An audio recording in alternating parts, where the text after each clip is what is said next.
I want to thank you for joining us. We are with Roger Ross, who is the author of a couple of books, and his latest is Comeback, Returning to the Life You Were Made For. And joining us is Josh Schaller. And Roger, I'm wondering if you might introduce Josh and tell us a little bit about him. That would be my privilege. Josh Schaller has been working at the mobile camp as a mobile camp coordinator in the United Methodist Conference Center in Missouri for the last 5 years. I know him because I work with him from time to time, and his desk is not very far from my office when we are actually in the office and it's not COVID time. When he's not in the process of devising new strategies to disciple campers and their families, he is spending time with his own family of 4, including his 2 young boys, Adam, who is their youngest, and Daniel, who's about 3. And he's in the midst of toydom right now as he's speaking to us. And if he's not playing with toys with his kids, he's probably watching the Green Bay Packers. All fair things. Well, welcome, Josh. We're so glad that you are able to join us today and talk about this wonderful book. Let's just start with the book. We've talked in lots of different circles about different ways that this book is useful in groups and especially with congregations and even as sermon series. But as I understand it, you sort of really had a significant encounter with a book just on a real personal individual level. So I'm wondering if you can tell us how you discovered the book and what it has meant for you. Yeah, and that's something I think that I've seen in this is that this book definitely did mean a lot to me, and it wasn't just because because I work with Roger, it was required reading and I had to. I actually did talk to Roger. This was the day before the book came out or something like that. And I was like, oh, you wrote a book. That's so fantastic. And he was like, yeah, do you want to read it? I was like, yes, absolutely. I'd love to read it. I know for me in the few short years that I've gotten to know Roger here, he's kind of, whether he knows this or not, maybe he's learning this now. I doubt it. He's kind of been almost a spiritual mentor to me. And so reading his book, I knew kind of what I was going to be getting myself into with just his general way of being able to communicate with people. And honestly, at the time, I was kind of in the need of a comeback. And so it became a very, very personal journey for me. And because I did know Roger as well as I did, I ended up texting him every once in a while when I thought, oh, this sentence is very clever. Let me text Roger and tell him about this great thing that he just wrote. And it was really interesting for me kind of going through this process and reading about what it is to be kind of living through the life that you're living right now in the difficult world, and entering this COVID season with a family and with my job being with mobile camps, which, go figure, you tend to need a lot of people around in order to host a camp. And so at the time of me reading the book, I didn't know it, but my job was about to be in need of a comeback as well. And the thing that we do is in need of a comeback.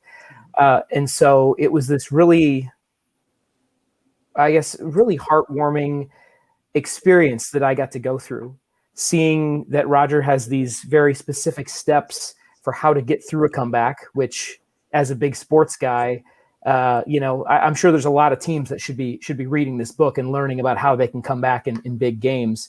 And I think what else I see in that too is that Roger at one point made me appreciate Tom Brady, and that hurt my soul.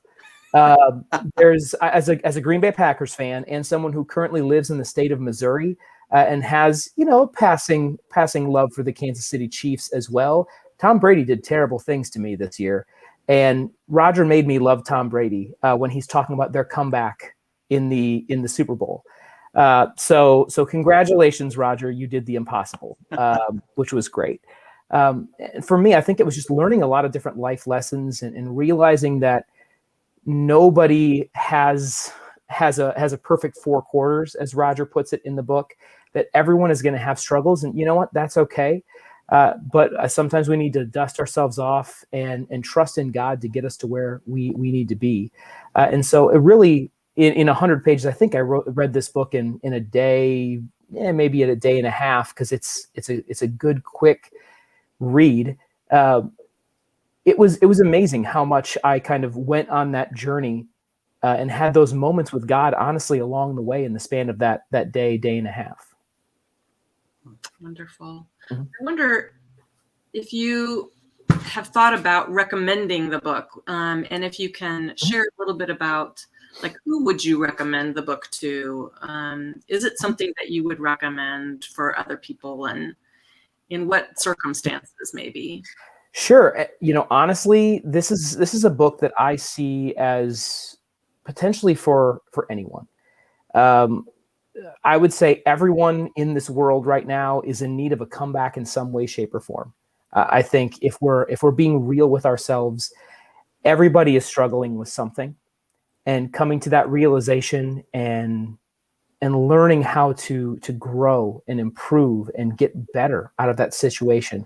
And actually, I think the thing about the comeback is that, when you're watching a comeback, when it's on TV, a sports comeback, you get excited as it's happening, and you look forward to seeing what happens at the end. And I think so many times we live in that world of everything is terrible right now, kind of living in that world of self-pity, instead of thinking, you know what, this could be really exciting if I turn this around for the good. So anybody that is really feeling anxiety, which, go figure, again, everyone feels anxiety right now. For me, as a parent of two kids, again, anxiety is definitely a thing, and the amount of stuff that I need to get done all the time, the amount of busyness that's in my life, even amidst this pandemic where things have slowed down a little bit, there's still that kind of weight. And taking the time to plan, taking the time to actually be quiet every once in a while, which is very hard to do, is something that is really, Roger goes through it in this book, I think, and it's really, really beautiful to see some of the moments that Roger shares where he took that time to be silent and hearing God just whisper back one sentence back to him, and which is the answer to his prayers. And so for me, this is a book that I've talked with not only the people in my Next Gen Ministries group that help with mobile camps, as we have kind of planned our comeback, but it's something that I've talked with other parents about, other young people, and then in my profession, working with camps and working with children's and youth ministries all around the state. It's something that I continue to share with those ministries who right now I have seen are struggling because they don't know where to go next. And so what I see ends up happening is they just kind of throw their hands up and say, well, we tried, it didn't work amidst COVID, so what are we going to do? Instead of taking the time to listen to what God is saying to them, trust in him instead of just acting on their own. Because of course you failed, because you failed. God was not a part of that conversation. And so for me, this is really a book that can speak to anybody. Such good insight. I love what you shared about the excitement of a comeback and watching a comeback in a game on TV, and how this book helps us kind of capture that as part of this journey if we really follow the process. That's a great insight. One last thing that I'd love to ask you to share, if you can, and that is, in whatever way is comfortable for you, was there something in the book that was particularly challenging for you, that also helped you see some sort of growth or some sort of change? Yeah, absolutely. One of the things that I just mentioned there, the silence, is something that I didn't think that I had time for in my life. It's something that I find incredibly challenging, not unlike probably a lot of people in this world right now. I have a brain that just goes and goes and goes and goes. And when it's time to go to sleep, it's still going. And if I'm at home, I'm helping my kids or talking to my wife, or I'm trying to get work done, or I'm watching TV, or something is happening where there's always input coming in all the time. And one of the practices that I started right after this, reading this book, literally the very next day, was having some silence, even if it was just in the car. So I've got about a 15-20 minute ride to work. And I, for that first day, turned off the radio, put my phone away, and was silent in the car for 20 minutes and let God direct my day. Give me some maybe a little bit of clarity, but let me have, put my trust in God a little bit for the day. And I will tell you, the first day that I did that, I was about to pull my hair out. It was one of the most challenging things I've ever done, is literally be quiet for 20 minutes. Growing up in a family I was the oldest of 5, constant noise. Now I've got 2 kids, both of which are boys, and I love them to death, but they are crazy. And they're constantly talking, constantly loud, constantly running around and throwing toys everywhere. You don't want to see the floor in this room. It is a disaster. But having that 20 minutes of silence, I found very quickly that at the end of my workday and at the end of my day, I could always tell when I took that 20 minutes, when I actually kept the radio off, when I actually kept my phone away from myself for 20 minutes. The feeling that I had at the end of the day, what I was able to accomplish, and honestly, how I felt about what I accomplished that day, always was better, more fulfilling every time that I took that moment of silence. I'll tell you, even to this day, it is still painful in the car when I don't have anything on.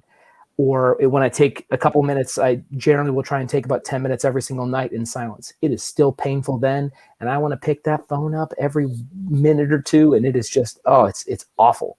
But really has helped me to transform, center myself, and listen to God instead of trying to solve my own problems all the time. Wonderful. Mm-hmm. That's great. I think that you've named something that's a challenge for vast numbers of us. Mm-hmm. And Roger, in the book, you help facilitate our working through that, just as Josh has described. Mm-hmm. So thank you. Actually, that's one of the things that I struggled with, early on in my life, especially when I was around Josh's age and had young kids at home and alike. And I realized that some of the same things that he's realizing now, that I was not going to be good for myself or for the people around me if I did not have that time to decompress and be quiet and listen and create space in my soul to be able to hear God speak to me. So that was an ongoing kind of slow revelatory process for me to try to build those solitude muscles, so to speak, so that I could come to a point where my flesh wasn't screaming against it, but actually longing for it. And that was a multiple year process for that to take place. But you have to start somewhere.